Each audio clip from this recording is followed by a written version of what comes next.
This episode includes talk about suicide, murder, mental health issues, and disturbing crimes. If these topics are hard for you to hear, stop listening, please.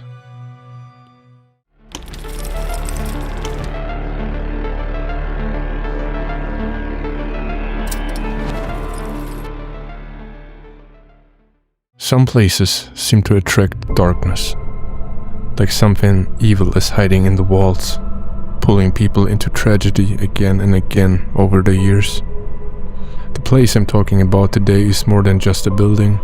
It's a myth, and for many a real-life nightmare made of concrete.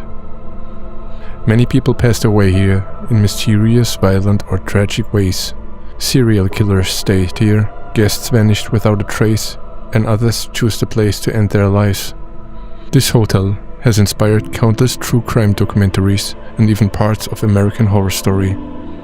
Today, we are diving into the dark history of one of America's most infamous hotels, the Cecil Hotel.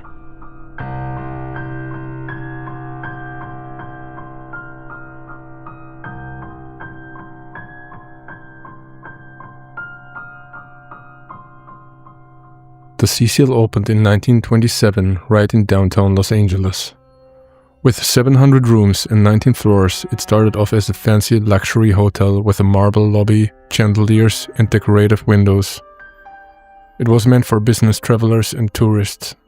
But like many places in LA, the hotel was hit hard by the Great Depression in 1929. The neighborhood around the hotel changed quickly. As poverty and crime increased, the once elegant hotel slowly turned into a shelter for people with nowhere else to go. It became a long-term stay hotel for the poor and struggling. And shortly after this, the trouble really began. The first recorded death at the Cecil was in 1931 when a guest took poison to end his life. 8 years later, a sailor did the same. Then a young woman died in a similar way soon after. But the most common cause of death was falling from the windows. In 1937, 25-year-old Grace E. Magro jumped from the 9th floor. Her body got caught in the telephone wires that crisscrossed the streets back then. Her boyfriend, who was asleep in their room at the time, said he had no idea anything was wrong. There was no sign she had been thinking about suicide. In 1962, firefighter Roy Thompson jumped from the 14th floor. The sound of his body crashing through a skylight on the 2nd floor woke up the hotel staff, who called the police. But like so many others, there was no note, no explanation. One of the most shocking cases was that of Pauline Otten. After a fight with her husband, she jumped from the 9th floor. On the way down, she hit a 65-year-old man who was walking by on the street. Both of them died instantly. Then in 1944, one of the most disturbing stories happened. 19-year-old Dorothy Purcell was staying at the hotel with her boyfriend. One morning she woke up in labor. Not wanting to wake him up, she went to the bathroom and gave birth alone. Thinking the baby was dead, she threw it out of the window. Then she went back to bed like nothing happened. But the autopsy showed the baby had been alive. Its lungs had air in them. Dorothy later said she didn't know she was pregnant. She was found not guilty due to insanity. Some of you might know the name Elizabeth Short, better known as Black Dahlia. Her case became one of the most famous unsolved murders in the US. There's a rumor that she had her last drink at the Cecil Hotel before a horrible mutilated body was found in a Los Angeles park. But there's no solid proof that she was ever at the Cecil. Like I mentioned earlier, even some well-known serial killers spent time at the Cecil. The most famous was Richard Ramirez, also known as the Night Stalker. In the 1980s, he was responsible for at least 13 murders and many other terrible crimes. During that same time, he stayed at the Cecil. Surrounded by sketchy people, he was able to stay anonymous. No one really paid attention to anyone else there. It's said that after committing some of his murders, Ramirez would return to the hotel covered in blood, throw his clothes in the dumpster and walk through the lobby in just his underwear, and no one said a word because behavior like that wasn't out of the ordinary at the Cecil. Another serial killer who stayed was Jack Unterweger from Austria. In 1974, Unterweger was convicted of murdering a young woman. While in prison, he started writing and became an author. After 16 years behind bars, he was released early and seen as a success story of rehabilitation. In 1991, he traveled to Los Angeles, officially to write for an Austrian magazine about prostitution and the US justice system. But while he was staying at the Cecil, 3 sex workers were murdered, all in the same way, strangled with their own underwear. It was a very specific pattern that matched his past crimes.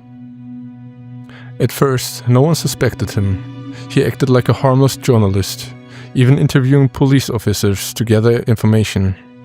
But once suspicion started to grow and the pressure increased, he tried to flee back to Europe. He was caught in Miami and sent back to Austria. In 1994, he was convicted of 9 murders. The same night, after hearing the verdict, Unterweger hanged himself in his prison cell, using a belt, just like he had used to kill many of his victims. The most well-known case, and actually the reason I first heard about the Cecil Hotel, is the story of Elisa Lam. Elisa Lam was a 21-year-old student from Canada. She frequently blogged about her life, openly and honestly, even about her struggles with bipolar disorder. In January 2013, she traveled alone through California. Her plan was to take a trip along the West Coast. On January 26, she checked into the Cecil Hotel. Just a few days later, she suddenly stopped contacting her family, which was very unusual. She used to check in with them every day. Her parents became worried and reported her missing. Flyers went up everywhere, and it felt like half of the city was looking for her. 2 weeks after she disappeared, the police released elevator surveillance footage. It was the last known video of Elisa alive. The video went viral all over the world. In it, Elisa appears to be in a strange, panicked state. She presses several buttons quickly, hides in the corner, peeks into the hallway, and seems to be talking to someone we can't see. She moves her hands in odd, frantic ways, looks scared, and then walks out of the elevator. The doors closed behind her, and that was the last time she was seen alive. On February 19th, nearly 3 weeks later, Elisa's body was found in one of the water tanks on the hotel's rooftop. The discovery happened by accident. Hotel guests had complained about the low water pressure and strange, discolored water. That's when staff went to check. The maintenance worker made a horrifying discovery. He found Elisa. She was naked, her clothes floating nearby. There were no visible injuries. The water tank itself was difficult to reach. It had a heavy metal lid and was located in a remote part of the roof. At the same time her body was found, the lid was open. The autopsy showed no drugs or alcohol in her system, but some of her medication levels were off. The report suggested she might not have been taking her medication properly, which could have triggered a psychotic episode. Police ruled it a tragic accidental drowning, but even now, many questions remain. How did Elisa get onto the roof when the access was locked and alarmed? How did she manage to open the heavy tank lid by herself? And why was she acting so strangely in the elevator video?